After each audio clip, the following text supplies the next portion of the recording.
Get ready? Yep. Are you ready? Yep. We call this meeting to order. All board members are here. Need approval of the agenda. So moved. Second. All in favor? Aye. Aye. It passes. Public comments. Any? I email? didn't see any. Okay. And then Steve, I'll turn it over to you here for 21-22 budget update. Thank you, Jack. So the 21-22 budget update has two agenda items. The first one is projected end of the year balance, and then the second one is a discussion around setting aside some funds for branding purposes. So for the projected end of the year balance, I think the first thing to keep in mind is we have discussed at the last couple of meetings our goal to save as much money this spring as we possibly can. If you recall that spreadsheet that Ally has presented that had a couple of different columns to it. One of them was the motion, the recommendation from this committee that was passed at the last board meeting, which was to restrict end of the year spending towards only necessary items. So that was approved by the board. So that has been communicated and we're moving forward with that premise. You know, that purchases for the remainder of the school year have to be, you know, a core part of the curriculum or co-curricular program through the remainder of this year. So we are moving ahead under that thought process. Two areas that are concerns at this point, the legal budget and the utility budget. Both of those really have factors that are out of the district's control. I mean, with the utility budget, it's really energy prices. As you are all aware, you know, there's been significant change in energy prices and we're seeing some of those invoices with the higher costs associated with them come across. Our natural gas purchase is more market-based, and so it reacts significantly to what's happening in the broader market. And then with legal, we're just juggling a significant number of issues right now with our law firm. The monthly bills have been as high as I've ever seen them. And, you know, our annual budget for legal was not designed to handle this many different topics occurring at one time. So those are the two areas that are concerning. The positive is really the transportation budget, the contingency budget. I mean, the board really hasn't approved any expenditures outside of the normal budget process. And then we continue to have that goal of, you know, saving as much funds as we possibly can by the end of the year. Just trying to balance all of that as we move forward. The second topic on here, branding funds allocation. We are requesting consideration of setting aside $25,000 from the end of the year funds to be designated towards rebranding expenditures. So we're not asking for additional funds. We're asking that as we continue to move forward with our goal of saving funds, we would set aside or designate $25,000 from end of the year funds towards branding expenditures. Annie has been working to put together a document you see attached. The important thing to note is we're not saying the district is picking up everything that has to do with rebranding. There's a variety of different, I'll call it, budgets involved. We certainly have, you know, the fundraising element where various groups go out and purchase t-shirts for resale or spirit packs or whatever they're doing for their organization or their team. That's a rebranding effort that doesn't come from district funds. Then there's, of course, efforts going on within various buildings or departments to implement the new branding. That is not taking additional district funds. There are ongoing expenditures, like the district has a printing budget where we print letterhead every year. We're not going to spend more. It's just our next order of letterhead is going to include the new brand, not the old brand. we're not getting rid of stuff, we're just using it up and replacing it with the new. Where we're looking to make a targeted effort are going to be some of these high visibility areas where the community interacts with our brand consistently. An example of that would be, we'd like to work with a local business and purchase signage for the different district vehicles with the new brand on it. There's some locations, like when you walk into the high school office, against the wall behind you is a big, I don't know what's a graphic of not the new logo, right? It's been there for a while. We'd like to replace that. And again, it's pretty inexpensive. And then you did see on the inventory that Annie put together, we are not recommending going through and replacing things like the middle of the turf football field or the middle of the field house. So we are not looking to do significant investments on, things that will over time will just naturally need to be replaced.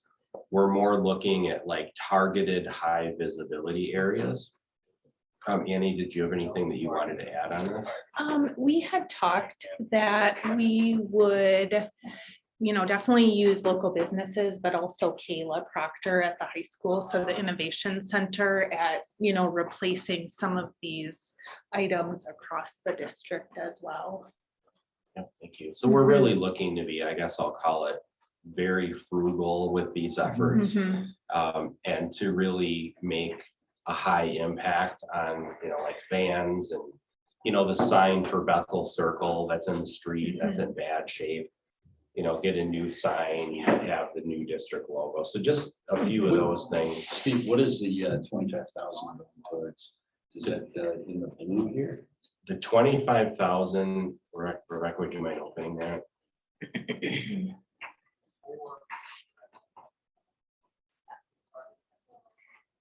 We view that as a up to number to really be focused on the items that are identified with letter A as the top priority, and to the right where it says district. And then of course, some of the other areas where funds may not exist, like facility maintenance or high school, but we're really looking at the area that we've identified as A. And we're really looking at just up to $25,000. So we want to be as fiscally responsible as we can, focus on the high visibility areas, and use a combination of funds. I mean, if this committee felt like either that was too high or too low, we're just open or requesting some allocation from the end of the year funds, so that we can start tackling the things that we view as high visibility to just replace them.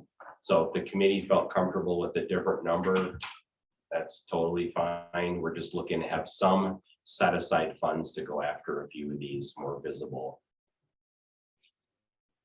graphics and that we've got out there. So our recommendation was to just take $25,000 of the end of the year funds and just start going after these items in A, but we're certainly open to any questions or comments or revisions that anyone would like to make. When it's labeled athletics, is that still, you would consider out of that 25,000, or does Aaron have some money? Do you have a closet full of money, Aaron? It was hard to categorize, so I wouldn't necessarily say, like the one we did put athletics, but it's that sign facing, is it Century, that says welcome to Warrior Stadium. But that would still be. I would say that would be, District. We just sort It of like isn't. tried to categorize Yeah. best we could, but not necessarily athletics versus district. So if you added everything up in the blue column there, what does that come out to? It's a kind of a rough estimate. Is that 25,000 covered? No. So we're looking for other sources of funding for some of these items. So we're not necessarily saying that 25,000 would line up with priority A's. The priority A's are the things that we want to tackle first. But as an example, we're approaching the Waunakee Foundation to ask for their willingness to provide, beginning of the year, some gift to staff, whether it's a shirt or a coffee mugs or something. They've been asking for some ideas for what to do with some of their funds. So even though we're identifying some of the things on here, we are seeking additional funds. So that's why we're thinking we would just identify some up to amount. But our goal will be, of course, to minimize any expenditures out of this and to look for things like donations, fundraisers, existing budgets to the best of our ability.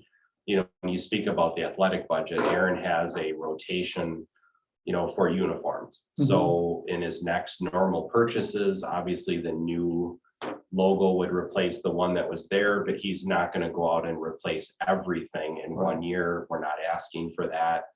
So that would be just a typical expenditure out of the athletic budget. A sign welcoming people into a school or into Bethel Circle would come out of that 25,000, something like that. And so Annie and I would work together to try to identify those highest visibility areas. Some of the first things we would do is district vehicles, public signage, large signage like in the high school office. I mean, that would not be that expensive to put a new cling over that or whatever you call it.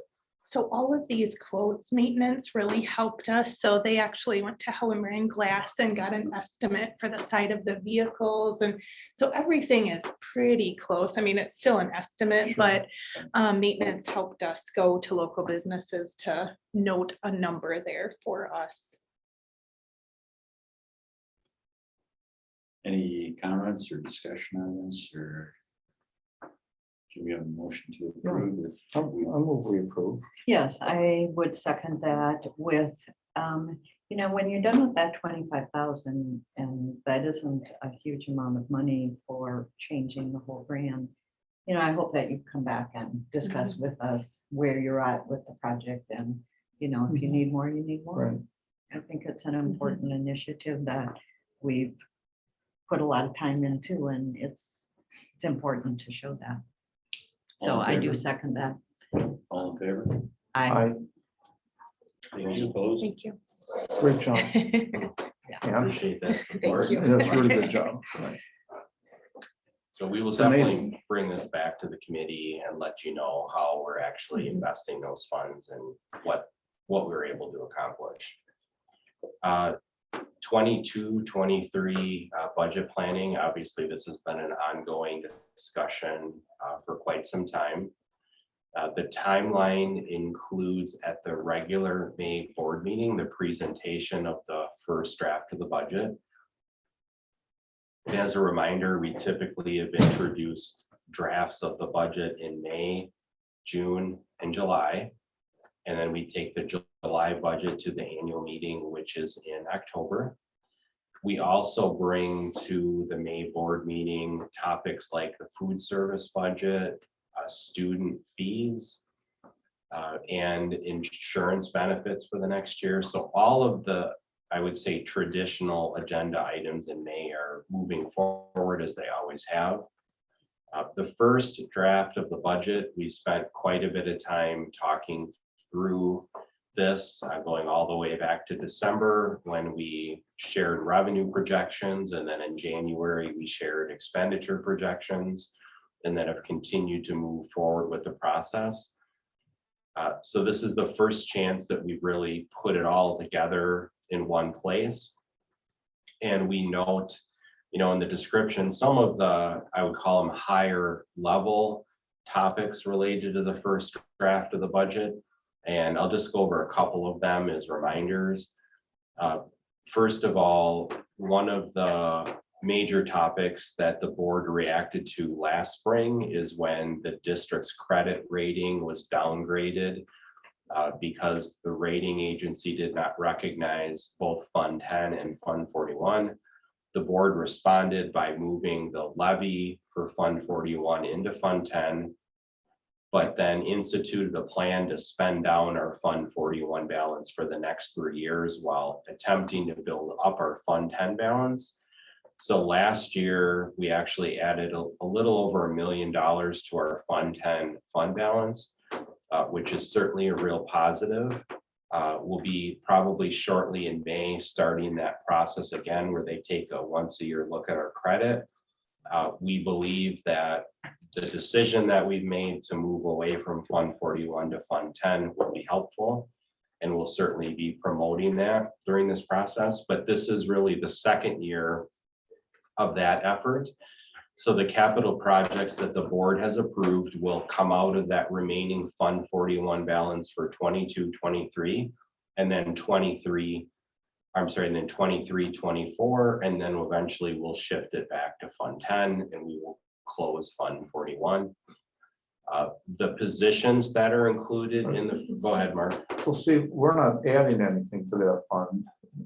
I mean, we have that ongoing referendum money that went in there. So is that going into Fund 10 and we're just spending down? Yes, Left? yep. Okay. Yep, so what Mark's referring to is back in 2014, we had ongoing referendum funds of $300,000 that the public approved for capital maintenance. We were placing that in Fund 41 with about $225,000 that the district was investing, which is about the $525,000 we were spending. So all of that is moving to Fund 10, the revenues. The expenses will remain in Fund 41 for the next couple of years to draw it down to zero, while the goal is to build up our Fund 10 fund balance to address the concern identified for Moody's. So it should all work pretty nicely. It's just going to take a couple of years for that transition. But the fact that we added over $1 million into our fund balance last year should be viewed positively. And the fact that the board took this action should be viewed positively. And I would hope that would be noted. We will certainly, as administration, make Moody's aware of these policy changes and what we're doing. And hopefully that will be noted in the next version of their report. Not questioning what you're doing, but why can't the entire amount be moved over to close the account? Is that an impossibility in terms of increasing, the audit response? I mean, are they buying it, paying for here or there? Is there a complication in that? Yeah, great question. So Mark's wondering why couldn't we just do it all in one fell swoop? And the reason we can't is because the annual meeting designates a Fund 41, designates the tax levy, and once it's put in there, you can't take it out of there. And so it's an irreversible decision. So last year at the annual meeting, we changed it to zero. Okay. Based on the board's direction. It'll be zero this year. But what had previously been placed in there has to be spent for capital maintenance. Now, the board could spend it all in 1 year to close it out. It's just that we typically have only tackled around $525,000 a year. Yeah. Steve, talking about revenue, our current operational referendum that is, only for 5 years, where does that show up in revenue? Is that in all different categories where you're spending that, or? Sure. So what Joan's referring to is in November of 2020, we asked the public for $2.1 million to exceed the revenue limit. And where that ends up going is just into the much larger overall revenue limit from the state of Wisconsin, which is property taxes, state aid. And so it just becomes a part of the much larger formula. In the first year that we did it, we showed it being separate, just so the public could build trust that we were lowering the Fund 39 levy by 2.1 million, moving it to Fund 10. So for those who wanted to kind of track it, we did show it separately. The reality of it is it just adds into the larger revenue limit formula. So we have not showed it separately. It's just a part of the revenue limit, part of the expenses. There really is no way to separate it out. Okay.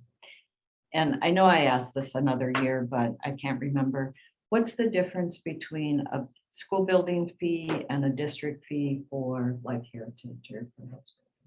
Sure. So the board approves certain fees, while others are available in board policy to be approved at the building level.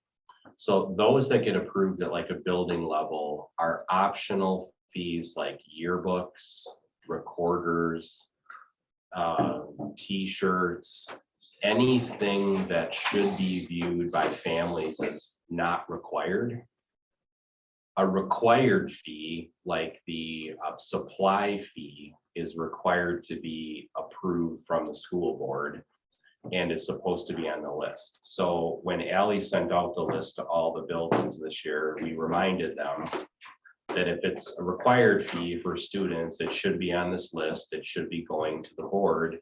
If it's an optional fee for something like yearbooks, it should not be on this list, and you should be setting that fee as you typically do, working with the vendor, et cetera. So we do have that as an agenda item, and what we should be bringing forward are those things that are expected to be paid for all students based on their grade level. Go ahead, Mark.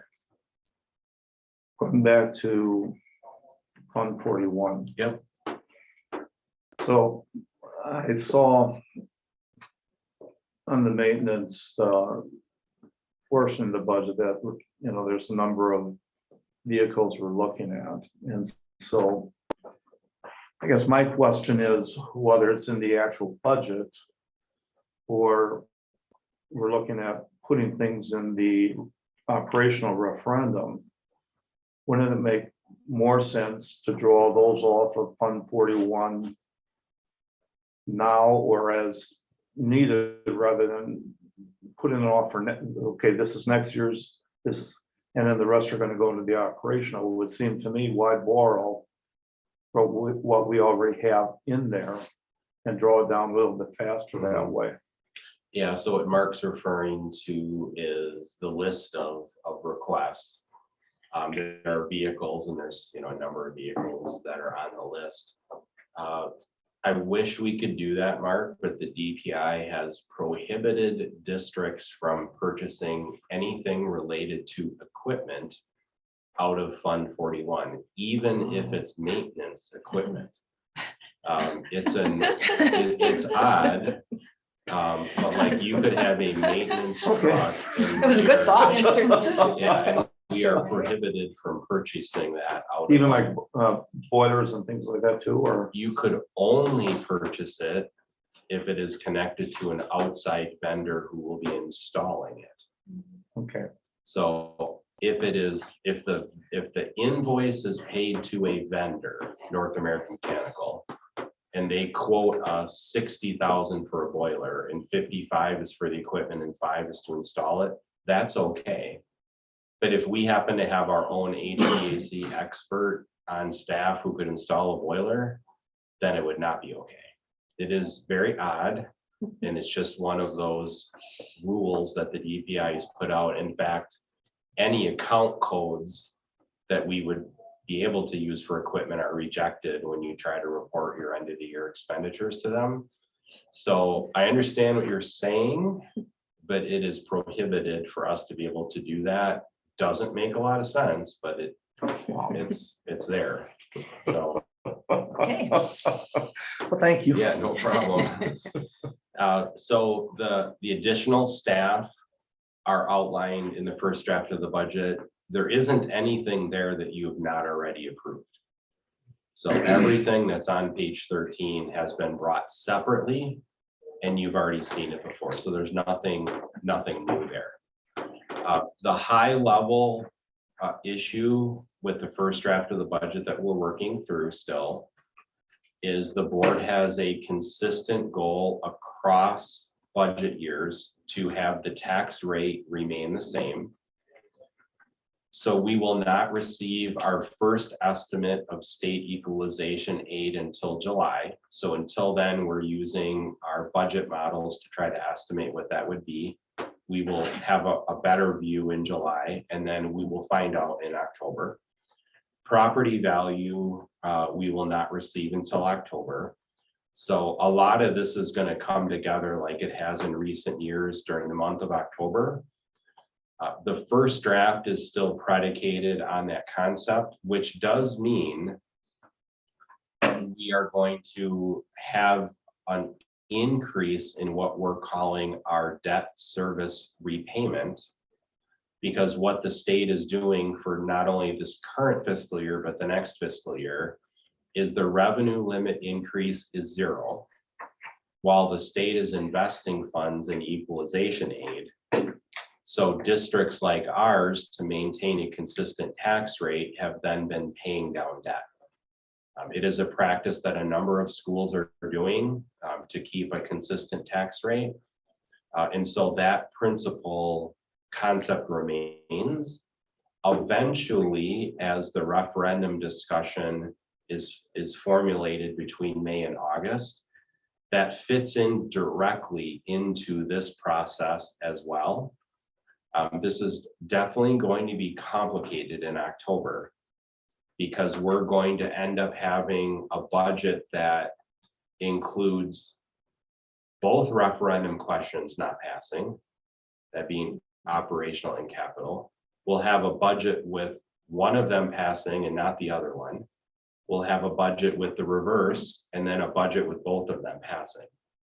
So this is going to end up being a lot, because by the end of October, we have to ask the board to approve all 4 of those scenarios, so that when we see the results of the election or in November, we can then hand over the appropriate tax levy to the various municipalities. So I wish I could say this is not going to be complicated, but it is. Don't you wish you could just ask for an extension? Yeah, no kidding, extension of taxes. But all 4 of them, and this is going to be important for the community to understand, are going to have the same bottom line. Yeah, It's going to be just like in November of 2010, that we'll be able to show to the public the scenarios, and the bottom line will remain the same. It's just the variables between Fund 10 and Fund 39 will be different. So with that being said, the first draft of the budget really does not include anything that you've not already seen before. And I'd be happy to open it up to questions that anyone might have on anything that's in the document itself. Do you need a motion or anything, or? We're looking for a motion to move this forward to the May 9th board meeting. So move. second, All in favor? I, Moves to the board meeting. Okay, So the next agenda item is student fees. I asked Annie to come into the meeting for a couple of things. The first one was branding, the second one was student fees. We have been asking our school buildings to revisit what they are asking parents to bring in at the start of the school year. Annie has been evaluating the various documents that she sees going home to parents and what's on these lists, and has found some pretty wide differences, including things like asking parents to bring in a large, let's just say a large tub of glue that goes to the art room. And so as we've been looking at this stuff, our preference has been for school supply lists in principle to be individual use items for your student. Things like your calculator, your notebooks, your folders, the things that your student's going to use. And our preference is for the district to pay for everything else. If we're going to buy glue, I don't really want to ask 500 Prairie parents to go out and buy glue. That just doesn't make a lot of sense. But over time, it's gotten to that point. So Annie's been working through the concept of this with Amy Johnson and the elementary principals to revisit this approach to increase the fee, but create simpler supply lists for families so that we're not asking them to contribute to these group type efforts. So you do see fee increases here that we're recommending, but to see the complete picture, you have to look at it from a parent's lens to see that the supply list will be streamlined and will be easier to use. We think this is actually going to be quite popular with folks. Even though upfront you see a little bit of a bump in the supply fee, the exchange is we're not asking you to bring in what we used to ask you to bring in. And Amy, is there anything you want to share on that? So just a second, when you go from the increased fees, we're not increasing the number of items that these people have to purchase. We're just saying, purchase these items for yourself. We, once we started, we really found that all grade levels, all schools were really different and significant length of lists that we were asking parents to go out and purchase, and very, very specific items too. And so what we tried to do is take off as many items as we could to shrink the list from, say, 25 items to maybe 8 or 9 items that were easy items for families to purchase. And some of those specialty items that we can get at a lower cost, a bulk cost at the school level, we shifted that to the bulk cost of the school. Yeah, in general, we expect the parents will like this a lot better, Mhm. but you have to see the fee increase in conjunction with the list that's gonna come home to be able to see the total picture. Mhm. But we do believe this will be well received. The other nice thing about this is the student fee is waived if you're on the free or reduced price list. But for folks who would get these huge supply lists at home, they weren't sure what to do, right? If they were free and reduced. This provides, in my opinion, more clarity for low-income families because they don't pay this and they're going to get a greatly reduced supply list. Right. So we feel like in general, this is a better approach to take than what we've done before. But we're certainly going to have to work through this a little bit, but that's the concept. So Steve, have we raised our fees? I don't remember, the fees have been relatively consistent. They have been. Yeah. So really, what we're doing, like over the last 5 years or so, they've stayed here. So if we would have raised them a little bit each year, we wouldn't see a 37 or 27% increase. So, I think, this is, if you have reduced the number, inflation, everything, I think this is reasonable. So we're just looking for a motion to move this on to the board meeting on May 9th as well, please. So moved. Second. All in favor? Aye. Passed. Nice job, Annie, or whoever Mary. spearheaded this. Those lists were huge. Especially if you have multiple children. Facility review. So a few years ago, the board asked Aaron to, on an annual basis, update the documents that are attached in board book and to have them presented as part of the annual review of fees. So ever since then, Aaron has been following through on that. So Aaron shared with me the documents that you see in board book. Our request is to move these ahead to the May 9th board meeting, but I asked Aaron to be here to give a quick, what he did to make these changes, and you can ask him if you have any questions, of course, but Aaron, can you give a couple of minute high level, what's included in these documents? Sure. The first one, the PAC Stadium pitch document, really that's mostly just editorial changes to clarify some language in there and update to make sure that's addressing both the turf field at the Warrior Stadium and the turf field up at the soccer pitch. We did update, the fee used to be separated out $100 for the facility fee and $30 an hour for maintenance coverage. We now just put that together as one charge because you're not necessarily getting one without the other. Yeah. So there's just to simplify that. The Just a question on that. You get $30 an hour for maintenance coverage. Is that good or is that? Believe that covers it. So Okay, I do that's have what it's a been set at since 2017 for the turf coverage. If we need to change that, we can do that. I mean, if you draw the assumption that the person's on overtime, no. If you draw the assumption that they're doing it as part of their day, yes. It just depends. So if it's an activity that we're able to cover during standard hours, it'd be fine. If it's resulting in someone coming up on a Saturday for a 4-hour shift at time and a half, it's too low, That's all part of that weekend rotation, isn't it? you know, Yeah. so. So you've Aaron- got some flex schedule so that it doesn't come into overtime. If it's outside of the normal hours, it would be overtime. So if it would be like a Saturday activity for 4 hours.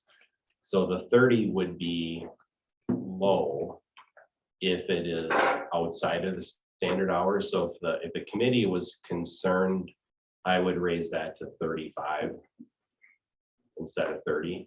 If we want, you know, with the general idea that if this is on a Saturday, you know, if you look at someone at, 20 to 22 an hour, do time and a half plus benefits, I'd say 30 is too low. And we do have folks who make more than that because they've been here longer. So So we bump that to 35. Make a So, motion, we raise it to 35. second, All in favor? I, Aye. Aaron, when we got a request at the board meeting, I think it was the last one, for a fundraiser for softball, part of their focus was on maintaining the field because it wasn't, my assumption was it wasn't being graded enough. And so is that an issue or is it being maintained enough so that? Is it an issue? I think maintenance of the field is part of this, so it's There's a significant lip on both the JV and the varsity softball fields. okay. Yes, it's an issue. My budget does not have that. And I don't, under the facilities budget, it's never, my time here, it's never been something they've been willing to pay for. So it's always been a booster club. So if it were a football field, would it be done internally before pre-turf? Or would that have been done by the No. booster? Well, what was done in the past? You were here before the turf. Well, the one, nothing was done booster club wise. And that's why the turf was where it was when I got here. Okay. And what about the practice turf? Well, I mean, if you look at that. Not turf, but field. Yeah, the practice fields, the irrigation system, my understanding that was put in there was paid for by the booster club. 50%. I'm talking about maintaining it also. Well, maintaining that is, all of our facility, they mow it and they paint it. They do the same maintenance there that they do on the baseball and softball fields. Okay. I've asked other Badger Conference schools what they do, and so several of them, I can pull up the results, but a lot of them, it comes out of the facility budget. It's not. But when you do your budget, that maybe that might be something to look into. It just seems to me strange that we would have a field that we ask boosters to maintain. I definitely think, Mark, in general, there's some traditions that I know there is requests from people to revisit. I mean, hockey is another one, right? The folks are saying, is this going to be a 50-year thing, a 30-year thing? Like, starting hockey started before I came here, so it's over 2 decades old, where the folks came and wanted it started, but agreed to pay for everything, basically. And so a lot of parents today are saying, are we now held to like a 20-year-old decision? So I think there's a lot of traditions that exist that I think As a organization, we have to revisit what is the relationship between the district and boosters. Right. And this is really no different. I mean, when you look at the topic, I think it's worthy that we explore it a little bit further. I think, yeah, what we do is we put it in Aaron's ballpark to bring these together. And I think one of the things that we should do is revisit the athletic budget. You know, because I think the athletic budget is like $10,000 or $15,000. And I think, go ahead. I was just gonna say, I have no facility budget. Like, there's no line item for large But I think what facility we do items like is we this. take a look at, you know, what are some of these things so that you can bring them back. And then we can figure out whether they go to the facility or wherever they might go. So, or if we want to do them at all. Mhm. So I would at least take a look at, you know, evaluate your programs. You know, what are we doing? To Mark's point, you know, if we're not dressing the field properly. You know, what are the other things that we should at least take a look at? And I think one of the things that we need to do then is figure out how do we pay for that. And, you know, quite frankly, I think the athletic budget probably needs to be reviewed as to what we're paying. You know, because our athletic program continues to grow, and I don't think we're growing that budget. Aaron, anything else on your proposed changes that you wanted to review? Can I, I was just gonna, oh, sorry. I just wanted to clarify, when we made the motion to increase that to $35 an hour, does that include the next item where it says maintenance fees? We have another fee there of maintenance at 30.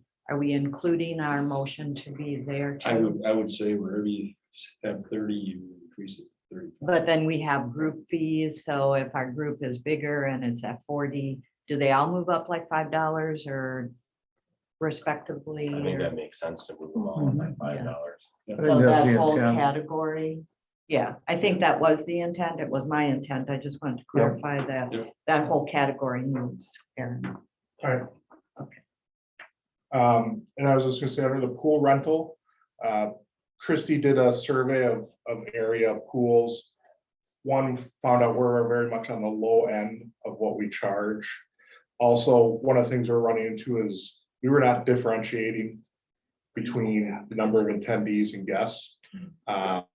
So we've adjusted our rates depending on the number of attendees. That includes participants and spectators.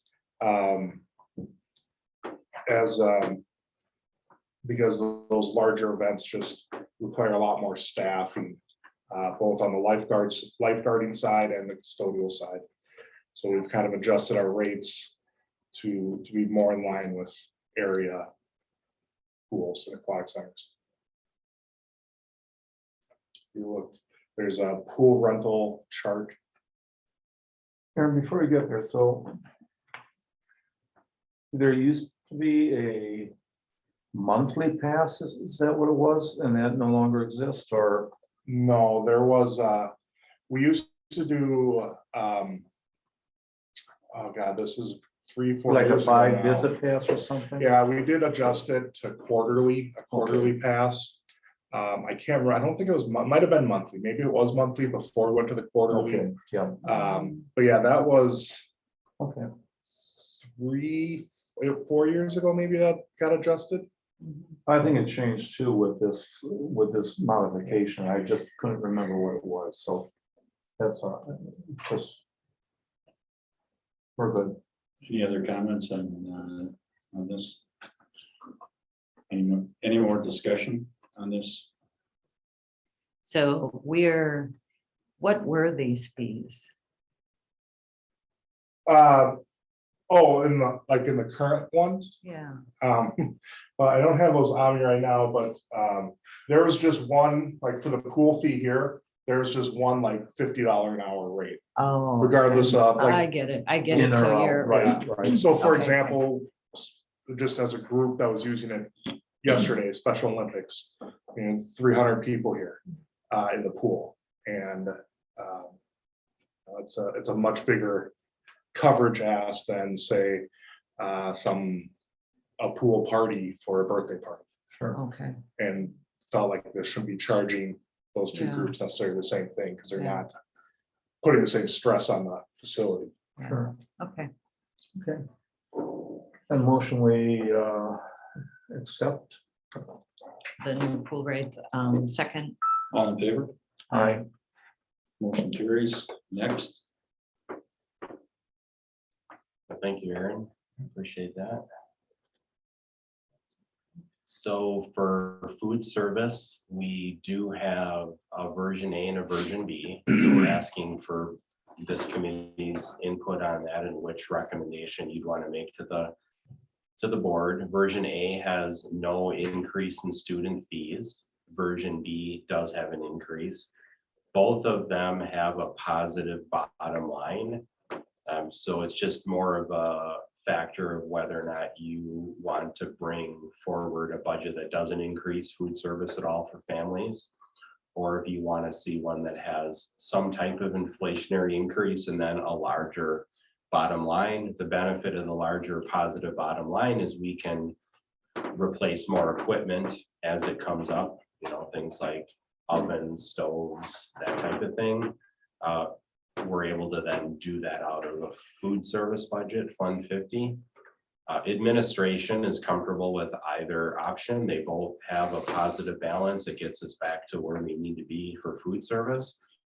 It's just a matter of, if the board has a preference one way or another, for increasing fees or leaving it the same.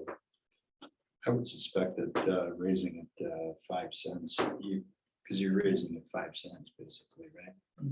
just in some other categories. I would agree. I think we should raise it to increase that balance for equipment and, And especially, we're looking to use whatever profit there is at the end for replacing, and yeah.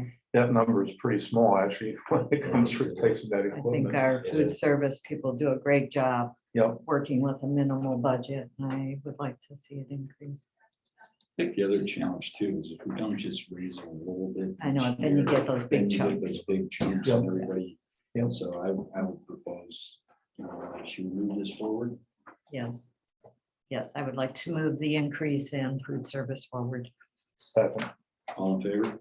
I, Okay. Thank you very much.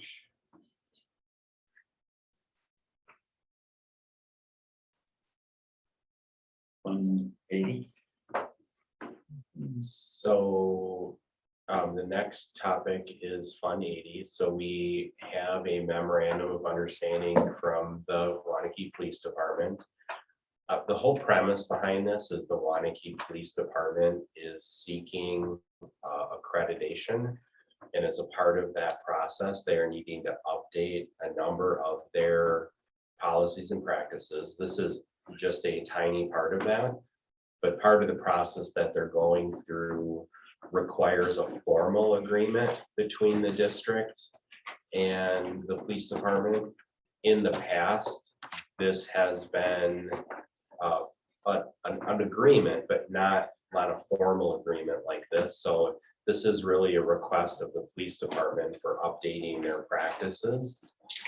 And Randy and I have worked through this with them. So we've had an opportunity to provide input. We view this as a Fund 80 expenditure in our district because we are meeting the requirements of the DPI with how police liaison officer agreements need to be, which means we've been functioning this way for a number of years. We've been moving towards that 50% agreement anyway. So this is not anything outside of the norm. It's just a request to have a formalized agreement for these services. So what are we paying for the, we were paying half salary, right? Yep. Is this gonna drive us to pay full? No, this is Is this kind of a hidden thing, a couple of years later? so what we did is we put a dollar amount in our last agreement to move up to 50%. This just now puts in writing that if the 50% is $500 more because of wage increases or whatever, it's just a set 50% instead of a set dollar amount. So we've had set dollar amounts that built up to 50% with the prior police chief. This is a 50% just agreement moving forward. So that if, the police officer receives a wage increase, benefit increase, it stays consistent at 50%. But the larger thing with this one is the broader agreement that they would like to have in place so that they can seek the accreditation that they're looking for as an organization. So move. Second. All in favor? I, Okay. Non-staffing budget request. So we really don't have time this morning to, to take a deep dive into this. So I'll just at a high level explain that this is, and no, we're going to bring this back to a future agenda item. So this committee requested that we seek to have a 3-year budgeting process for both staffing and non-staffing requests. We have a previous due date for the staffing, and this was the non-staffing part of it, which was due in the middle of April. So there's a wide variety of responses from the members of our administrative team.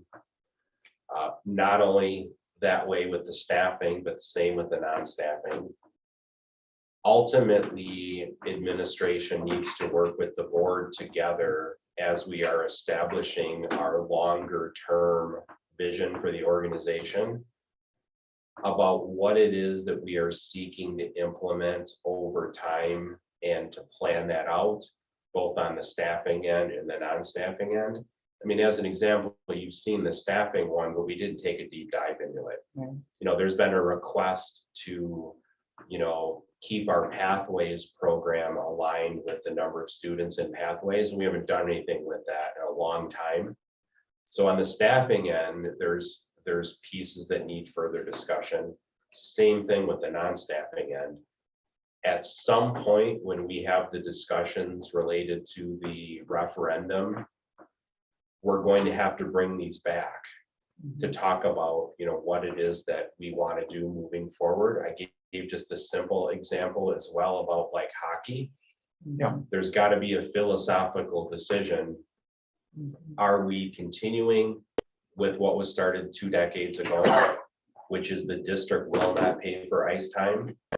And if that's a decision, that's fine. We just need to communicate that it's not changing.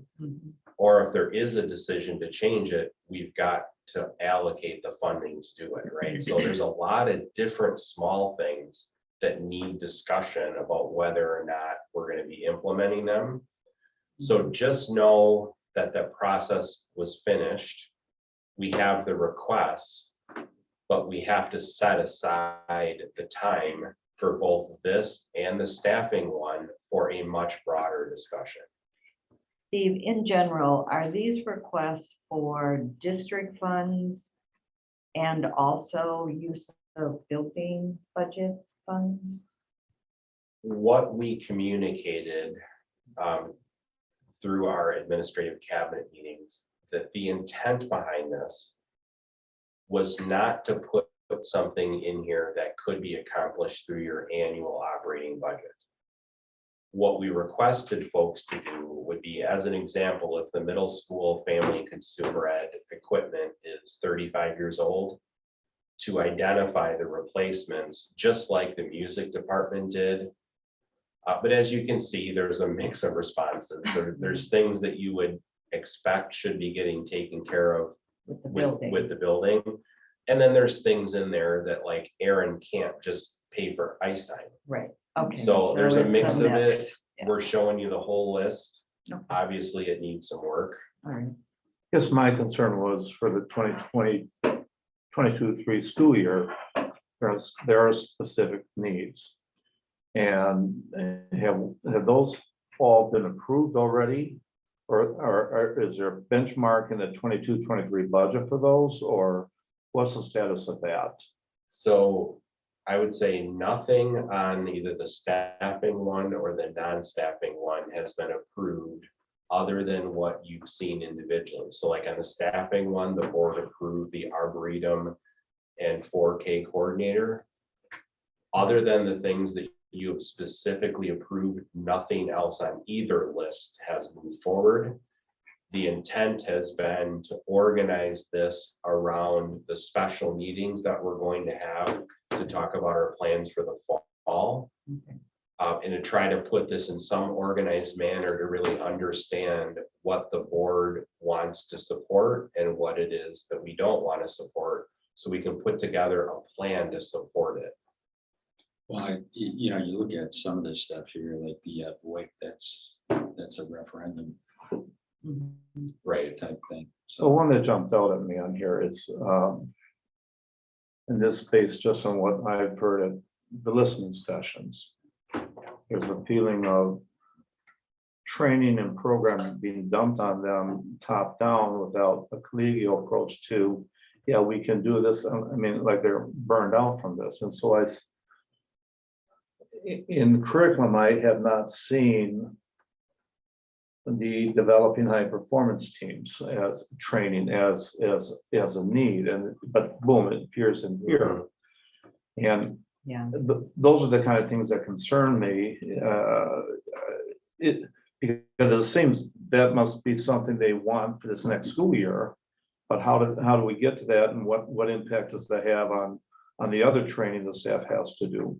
Yeah, that's a good question. I think in general, just know that anything on this list or the staffing list that has requested additional funds is on hold Okay. as a part of that larger discussion. It doesn't mean that if something's on this list at the high school that the principal says I can fit this in, right. I won't move wonder, ahead. It's just that if there's a request like ice time being funded by the district, that's on hold, you know, until we can have the larger discussions about what it is that we're going to support and what we aren't.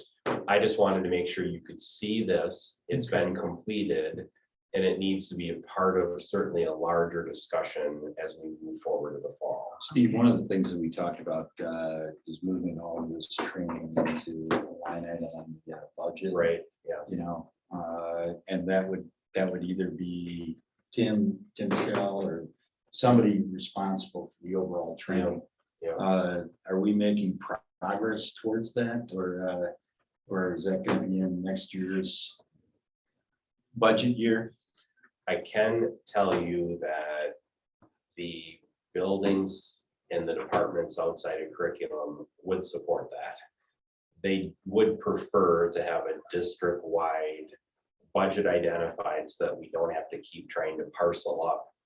You know, there's another, I think, big activity occurring like next summer, and there's been discussions about, again, can your budget pick up 5 of these, and can you pick up 3 of these? And so I know we need to get there.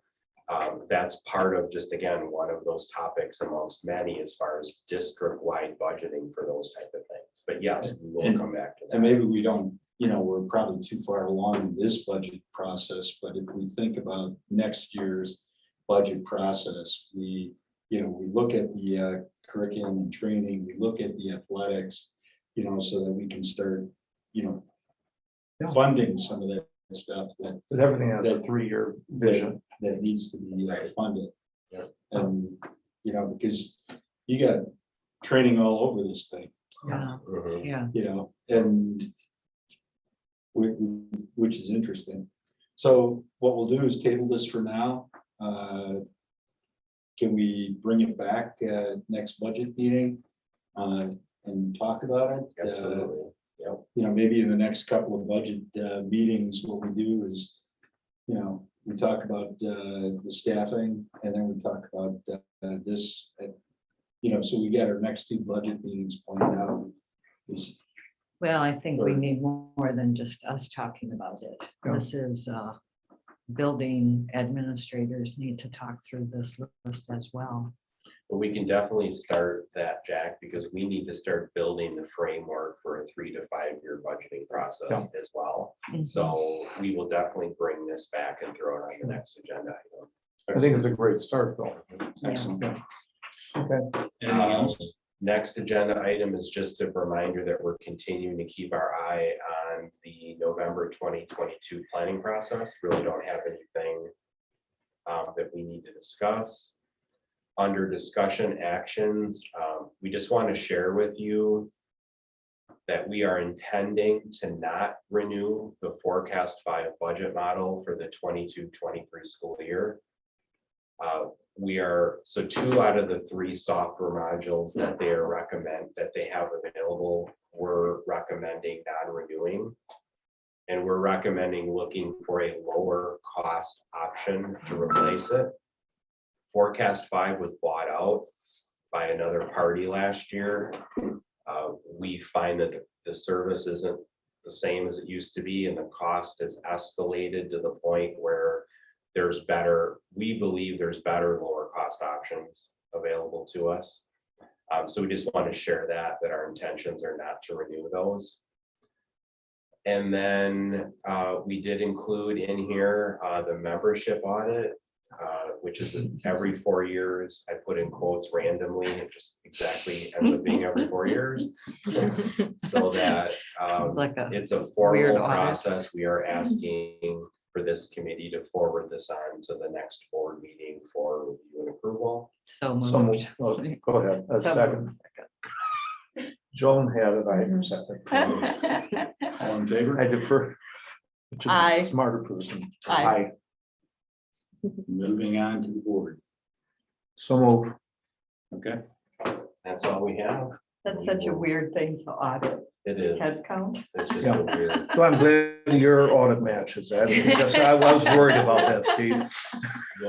Very random. Random.